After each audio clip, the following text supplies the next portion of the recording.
Hey, how's it going? My name is jackiefishhh and welcome back to some more Arena Total War. In today's video, we're going to be checking out one of my replays I went ahead and got last night. It was an insane battle. It literally goes down to the last couple minutes and you guys just don't know who is going to win until right up towards the end of the battle. And there is literally like 1 or 2 points in it. It's crazy. So what we're going to do, we're going to jump in and take a look at it. Just to let you guys know what I'm playing, I'm going to be playing my Alexander at tier 7 with these consumables. The steeds are obviously great, giving you more damage on your charge and also a bit more morale, which can help. And I also take the Olympic trials because that does give you some movement speed, again, really useful. So let's jump into the map itself and then we will check out what everyone's bringing and all that lovely stuff.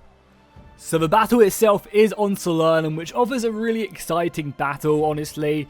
You have the intense sword fighting and kind of close quarter melee environment of the city, and then you have this huge open area where both sides can fight over. And you also have a really important position like this watchtower. This watchtower is always really great to try and pick up because it gives you a vision of this entire area. And if, for example, the enemy do push the city, you can easily get back to your base without too much trouble. So I think this is like a really well balanced map and it's definitely up there for me of one of my favorites. So if we look at our team itself, you can see that I'm on the flank playing cavalry. We have my duo partner right here, Sun Tzu Echo. He's going to be taking some Miltiades. We also have a nice set of tier 7 artillery, and again I will say this artillery is ridiculously broken in this current patch. It's just okay, maybe it's not so much broken, but it's just not fun to play against, and it just kind of kills the enjoyment of the game, so hopefully they'll change that. We also have some more spears along with some tier 7 archers, some tier 7 barbarian cavalry, elephants, and then more heavy infantry and archers in the forest. If we take a look at the enemy side of things, if we change over the fog of war, we should be able to see, if I click play, we should be able to see the enemy team now as well, so you can see that they have artillery set up here as well as in the city, some pikemen, spears, decent amount of cavalry as well as some elephants themselves and also archers and cavalry. So a pretty nice team set up on both sides. Both teams do have access to artillery, which is really great. So we'll kick off the battle and you can see I am immediately making my way over to this watchtower. As a cavalry force, I want to try and make sure that I do get over to that watchtower as soon as possible, because not only do they give you a load of points now, it also allows us to see what the enemy are bringing up here and how much pressure they're putting here. By taking this watchtower, we'll be able to see if the enemy are pushing hard here, and if they don't have a lot here, then we can assume that they're putting a lot into the city. They are going to be being a bit aggressive here with their Blood Riders. This is obviously going to be an Arminius with his infiltration, so he does look like he's friendly. However, this is an enemy. Our archers luckily aren't going to be fooled. I feel like it's very hard to be fooled by this cavalry, by infiltration, as long as you're paying attention. And they're going to be getting a couple volleys. However, this archer force is completely undefended. And I think this barbarian cavalry is about to get a really good charge off on our archers. I didn't see this in the beginning of the game, because obviously my focus is up here. But yeah, the barbarian cavalry is going to get on there. I managed to get a nice charge off on the Carthaginian cavalry. I love the Carthaginian shields as well. That's a premium one. Really cool. So I get a good charge off there, and then I do go ahead and continue to push my cavalry to try and scare everything else off as best as I can. I think it's supported by my friendly cavalry as well, which is great right now. This is going to be helping us just dominate this capture point. They do obviously have artillery of their own. I'm surprised we're not bombarding this, because a couple hits with their artillery would be great. You can also see right here, I'm obviously not paying attention. I am going to get charged. I noticed at the last second, try and counter hammer, do a bit of damage, but I did actually get hit in the side there, which is not great. However, I am going to follow up now. I'm going to pop my anvil on all of these units, and that's going to slow them up. This anvil slows up their movement speed by -80%, as well as their charge deflect and melee defense. So this is going to allow my ally Echo to come flying over here and just charge right in. If I select myself again, he's going to come flying in right now and absolutely just surround these guys, because they can't really run away. And we also have my friendly cavalry coming around. So the fact that he blobbed up his units and charged in all 3 at the same time really led to him dying. If all he needed was 1 unit there, and I think his charge messed up as well because his units ran into each other. So if he just would have had 1 unit there just to charge in, he would have done lots more damage and he wouldn't have got caught up with all his units. And losing 3 cavalry at the beginning of the game is pretty important. So we can see that we have the enemy tier 7 artillery set up, fairly well defended, so this is going to be a position we really need to take out. We also have some more of the Carthaginian cavalry making their way in. Carthaginian cavalry is kind of a jack of all trades if anyone is interested. You know, it's good in melee, it's good on the charge. Well, it's like decent in melee, it's decent on the charge, and they have some good support abilities as well. So right now we have the premium unit of the Myrmidons going up against a equal tier, no, actually a lower tier spear unit. And it does look like that this unit is coming out on top. I imagine it's because the actual normal Greek hoplite unit is just a lot tankier and has a lot more armor, whereas the Myrmidons definitely rely on speed a lot more. So as you can see the tier 8s going up against the tier 6s there. There's also some good archer fire as well. They are going to be sticking on their raised shields, though, to give them some protection. So that's that fight going off. And at the moment, it's very much just a back and forth. We managed to clear up a lot of the enemy cavalry right here, and now we're pushing over here. I'm going to try and make sure I bait out a phalanx right there, just to keep them in that, locked in that position. And I'm going to run away. Actually, do lose a couple horses there, or a horse. And we're going to do some great damage right there. The Barbarian Cavalry is just amazing on Vercingetorix. Vercingetorix is definitely the top tier general right now for cavalry. He just offers, one, the best amount of speed. He also has great abilities to destroy camping positions right like that. And he also is the best in melee combat. So he kind of has the best of everything. You can see the fire is just burning these brave hoplites to pieces right now, which is great news for us because it's going to weaken up this position. I'm going to send my cavalry right round the flank, right round the right flank, and try and engage off into here. Am I going to get caught out here again? God damn it, I must have not been on my micro. To be fair, this battle was played at like 4 in the morning or something, so I might have been not 100% with my micro there, you know, a little bit tired after a hard day of playing Arena, you know. But it didn't really take too much damage on that charge. Obviously, I would have preferred to not taken as much damage as I did. But I can now anvil these guys. You can see they are anviled now. And just push up my cavalry right round the flank and stick them in. However, I'm not actually going to do that. I'm going to go ahead and send this cavalry unit over here to take on these Carthaginians. Because I know if I get a good charge off from the Carthaginians, there's no one who can beat me. You know, on a charge v charge basis, I'm going to win all the time. He's going to push out now, and one of the amazing things about Carthaginian Cavalry as Hashtable is you get Flying Column, which is your charge ability, and you get the default charge on the unit itself. So you can see that he used the charge ability to get out of my charge, and then used his Flying Column to try and catch me. Luckily, we were in the woods, so it wasn't too bad. The artillery position is holding right now, however, gaps are appearing. They definitely still have, you know, a decent formation right here. The fire has done an okay job at breaking this. However, you know, we need to make sure and just try and get through as best as we can. So as you can see, me and Echo are going to be trying to push through this gap right now. Their spearmen are going to be trying to notice this, and it's kind of almost like a suicide mission. I definitely should have tried to jump out at this point. You can see I go in. Unfortunately, though, I actually just get caught off here. I don't know why I didn't charge there. I could have killed this entire unit and the general. I think I'm just trying to get back here. I mean, I decided that it's probably better that I just commit to trying to kill this unit of hoplites, because if I can break this unit of hoplites, then that will just allow more of our infantry to pile through on these gaps. I mean, ideally, we don't need 3 units of hoplites here. Maybe it should be a little bit more spread out. So I'm simply just trying to do this. I believe I also managed to get an anvil off on this unit. Not quite yet, but I believe I do get quite close to anviling this unit. And that's going to allow Echo to come flying in. Because this unit of spears, yeah, the unit is anviled now. So now that's allowing Echo to come diving in. So that was a really nice move. I kind of sacrificed my units to allow Echo to get in. And if anything, you know, we might not kill all of this, but we're at least stopping it from shooting, which is really important. And this entire time, our own artillery has just been unloading hell into the city. Granted, they do have 2 artillery pieces. Where is their other artillery piece? Oh, it's over here. Okay, it's over there shooting. Okay, I was just wondering. So our base is being captured right now. God damn it, can I switch to anyone and then go over to my cavalry? So our base is being captured right now. I am rushing over here as quickly as I can. It's not being captured super fast, so I'm not in a huge worry that we're going to end up losing the battle. We can probably go up to normal speed now, because a lot of times in these beginning of the battles, I want to make sure I try and capture everything. And sometimes action is just happening way too fast, especially at the beginning. However, now the battle's kind of calmed down a little bit, we can go back up to normal speed and see the fighting. So we have managed to break through here. Granted, we haven't managed to kill all the artillery quite yet, but we're just disorientating, and we're also making sure that this artillery just isn't shooting.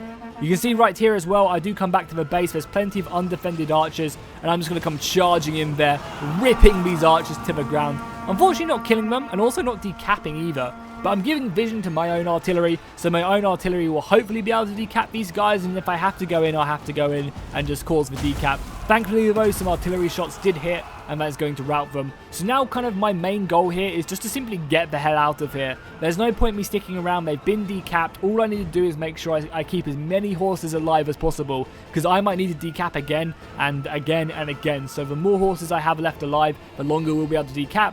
We also are decapping the enemy forces. We have some elephants pushing up right here. And elephants do cap really, really slowly. But, you know, it is a good amount of cap. I mean, ideally, these elephants would have been so much better at breaking this. These elephants could have killed everything you see here, because spears and swords do no damage to them whatsoever. So, ideally, we could have loved to have seen that. However, they do end up bringing back this unit of infantry to decap them, which is interesting because this kind of does play a big role in the battle towards the end of the game. Because if you look at it, this is the player with the artillery. So by doing this, he's actually bringing away the protection for that artillery. So now that artillery is undefended because he's had to come back. Now granted, obviously he had to come back, otherwise they would have lost the battle. But it's just very interesting, you know, how small things in the battle can really just make a huge difference.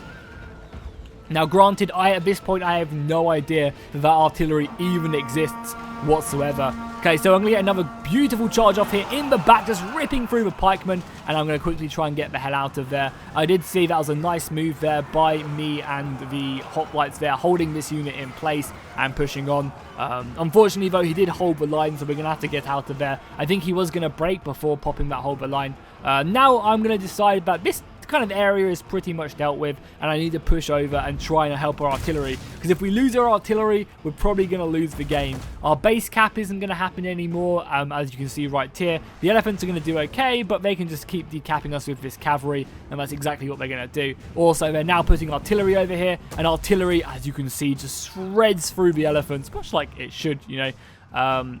We also lost this position, so we're going to have all of this infantry pushing on us. So even though it looks good for us, as soon as we lose these elephants, which are 100% dead, you're going to see a balance of power shifting heavily out of our favor. For some reason, the elephants really stand for a lot. They don't even give many points even when you kill them. So it's kind of weird. But yeah, the artillery is going to take these guys. You can already see the balance of power is shifting way before these elephants are even dead.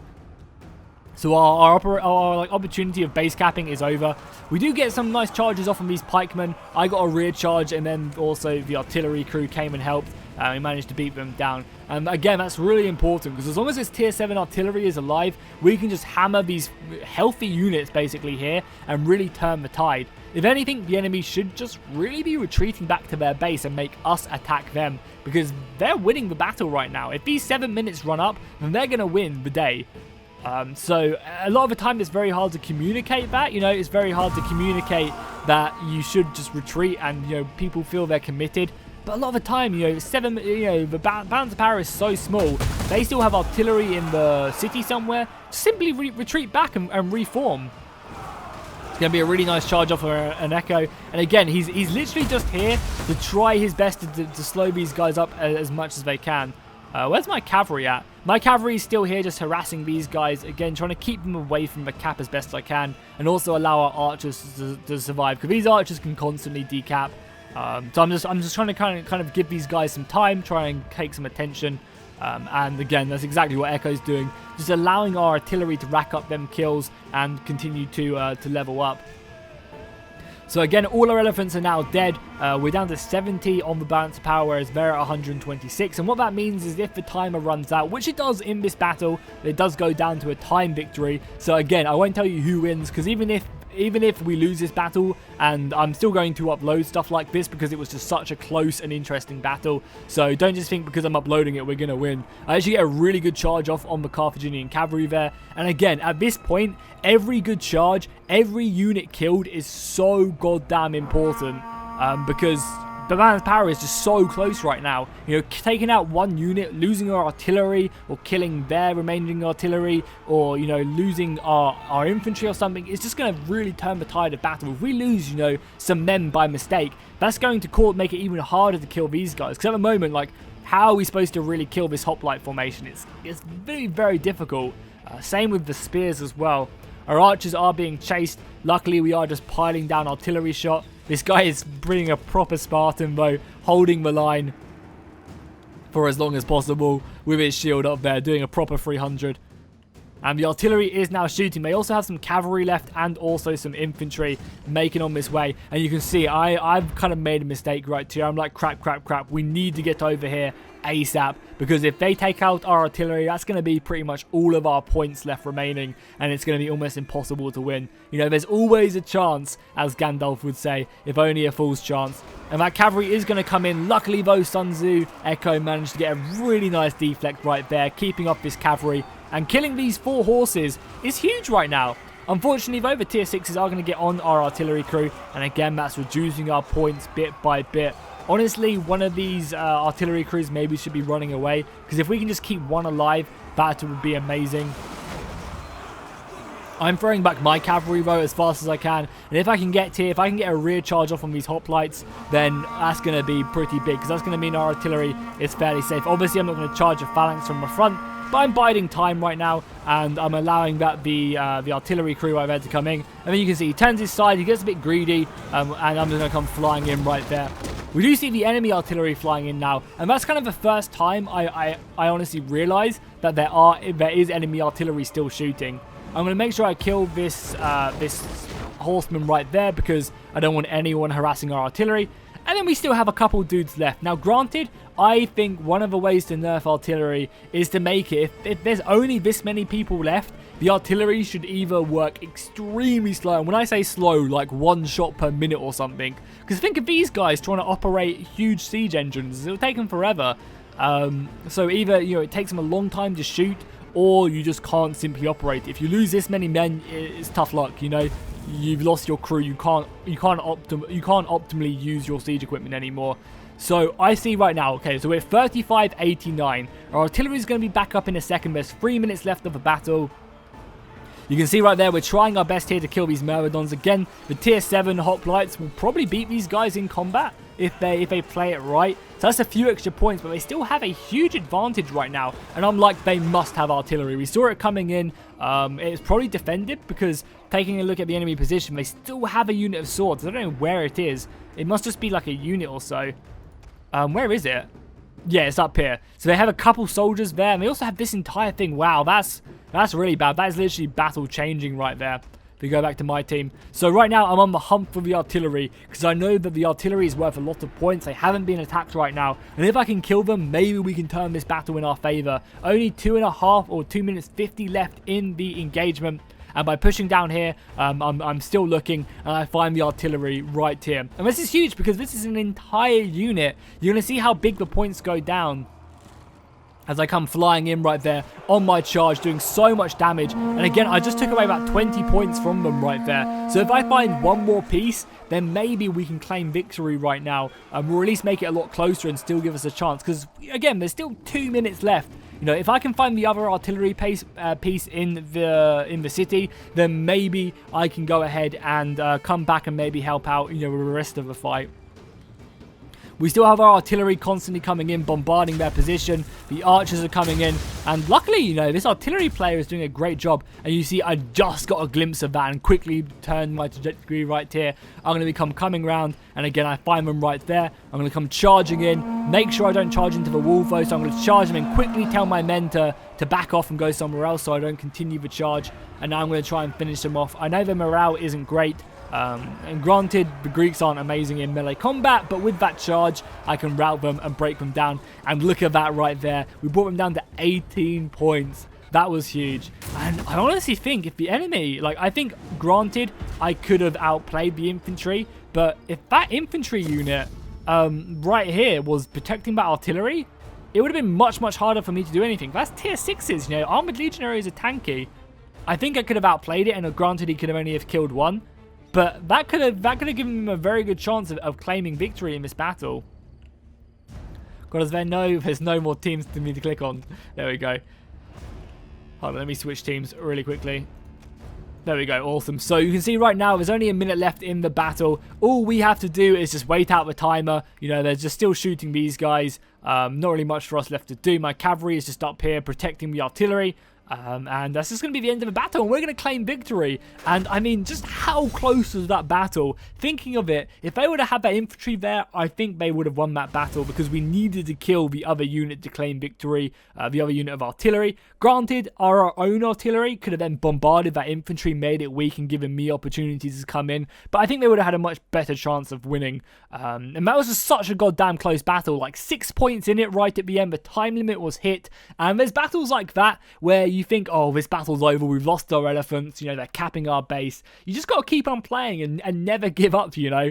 Some inspirational words. Just always, there's always a chance, even if it does look bad. Because I've seen games, you know, where people are 300, 400 points down and they still come back because they can just outmatch the enemy formations and just outplay them really, really well. Because routing is a huge issue, and if you can route 100-man units, then that's going to completely change the way the battle does have flow. So there we go. Make sure to drop a like on the comment down below if you enjoyed that. If you want to see more high tier cavalry gameplays, maybe I'll make a cavalry kind of analysis video, maybe, or maybe I'll just play some Greek cavalry and talk about all the different kinds of cav, so you guys know what one to pick up and what one kind of suits your playstyle, as I'm very much more of a cavalry commander myself. That's kind of all I play at the high tiers, as you obviously just saw. So yeah, as I said, make sure to drop a like and a comment down below. Let me know what you want to see next on Arena Total War in the comments down below, and I'll see you guys next time. Also, sorry, there'll be a playlist down below in the description and at the end of the video. Make sure to check them out. It's got all my Arena content for like years, so just, you know, jump in. It obviously starts at the latest one and goes all the way down, so you can watch my most recent ones by just going through it. And yeah, I'll see you guys in the next one.